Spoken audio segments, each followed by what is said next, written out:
சமீபத்தில் 4 ஆண்டுகளுக்கு முன்னாடி தேவேந்திர குல வேளாளர் என்ற அரசாணை வாங்கணும். எல்லாரும் சர்டிபிகேட் வாங்கிட்டீங்களா?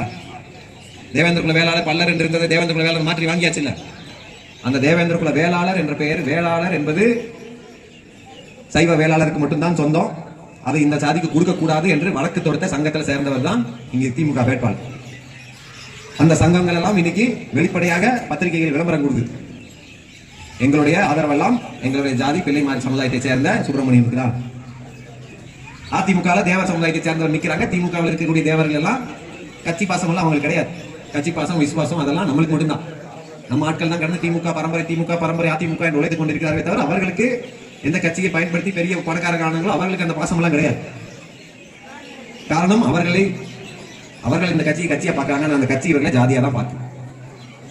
புதுசா வந்த விஜய் கட்சியில வேட்பாளர் யார் என்று பார்த்தால் அவர் விஜய் எந்த கமிஷன் கரப்ஷன் என்று பேசினாரோ அதுக்கு உண்டான அடையாளமாக இருக்கக்கூடிய RS முருகன் என்ற 2000 கோடி சொத்து வைத்திருக்கிற ஒரு கான்ட்ராக்டர். அவர் நேற்று வரைக்கும் திமுக இருந்தாரு. திமுக சீட்டு கிடைக்கலன்னா உடனே காலையில விஜய் கட்சியில் சேராரு, மதியானம் சீட்டு. இதே போல தியாகி இமானுவேல் சேகரனுடைய பேரனை விஜய் கட்சியில சீட்டு கொடுக்குறோம்னு கூட்டிட்டு போய் சேர்த்துட்டாங்க. அவர் பரமக்குடி தொகுதி வேண்டாம், எனக்கு பொது தொகுதி முதுகுளத்தூர் தொகுதி தான் வேண்டும் என்று நின்றார். ஆனா அவருக்கு சீட்டு கிடைக்கல. அவர் விஜய் பார்த்து சேர்ந்து 6 மாசத்துக்கு முன்னாடி சேர்ந்தார். அவருக்கு கொடுக்கல. நேற்று கட்சி வந்தார இன்னைக்கு குடிச்சிட்டாங்க. காரணம் அவர் தேவரு, அங்க இருக்கிறவரு தேவேந்திர குல வேளாளர். அப்போ இதுதான் யதார்த்தம். இங்க நம்மளுடைய பிரச்சனைகள் தீர வேண்டும், உரிமைகள் எல்லாம் பெற வேண்டும் என்று சொன்னால் நீங்க ஜாதியா திருந்தா மட்டும்தான் அது நடக்கும். நீங்கள் நாங்கள் வெற்றி பெற்று விட்டால் அந்த பட்டா வாங்கி தரேன், அது வாங்கி தரேன் எல்லாம் சும்மா பேசிவிட்டு போவதுக்கு வரல. இங்க நம்ம போட்டியிடுவதை நம்ம மக்களுக்காக செய்வதற்காக தான். நீங்கள் ஒரு முறை சமூகமாக திரண்டு இந்த திருநெல்வேலி தொகுதியில் வெற்றி பெற்று விட்டால் அதுக்கப்புறம் நடக்கிறதெல்லாம் நீங்க தானா பார்ப்பீங்க. உங்களுக்கு இத்தனை ஆண்டு காலம் நீங்கள் பார்க்காததெல்லாம் உங்களை தேடி தேடி வரும். அவர்கள் அச்சப்படுவதே ஒரே ஒரு விஷயம் தான், நீங்கள் சமூகமாக சேரக்கூடாது என்பதுதான். இங்க யாரும் படித்து முளைத்து மட்டும் எந்த ஜாதி முன்னேறது கிடையாது. ஒரு காமராஜர் வந்தார், ஒட்டுமொத்த நாடார் சமூகமும் இன்னைக்கு இந்தியாவிலேயே அதிக பணக்கார ஜாதிகள் பட்டியலில் போயிடுச்சு. அதிமுக ஆட்சிக்கு வந்தது, சசிகலா ஜெயலலிதா அம்மையார் கூட சேர்ந்து ஒட்டுமொத்த தேவர் சமூகமும் கண்ணு முன்னாடி 25 வருஷத்துல செல்வந்தர்களாக சமூக நிலையில் மிகப்பெரிய நிலைக்கு போயிட்டாங்க. ஏன் இந்த சமூகம் இப்படி இன்னைக்கும் பட்டாவுக்கும் ரோடுக்கும் தண்ணிக்கும் பஸ்ஸுக்கும் போராடி லைட்டுக்கும் போராடிட்டு இருக்குன்னா நம்ம சமூகமாக சேரவில்லை என்பதாக.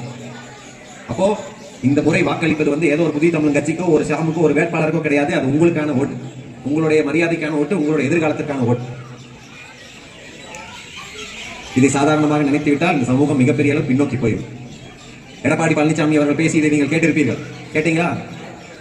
இந்த சமூகத்திற்கு 30,000 ஓட்டு தான் இருக்கு, இவர்களுக்கு 10 தொகுதி எல்லாம் கொடுக்க முடியாது, வேண்டுமென்றால் 2 தொகுதி 3 தொகுதி ஏதாவது ஒரு தனி தொகுதியில போய் உங்க ஜாதிக்குள்ளே போட்டி போட்டு அடிச்சுக்கிட்டு பொம்மை போல இருக்கணும்னு நினைக்கிறாங்க. நினைத்திருந்தால் டாக்டர் ஐயா அப்படி 2 தொகுதி 3 தொகுதி வாங்கி எங்கேயாவது நின்று போட்டி போட்டு வெற்றியும் பெற்று MLA ஆயிருக்கலாம்.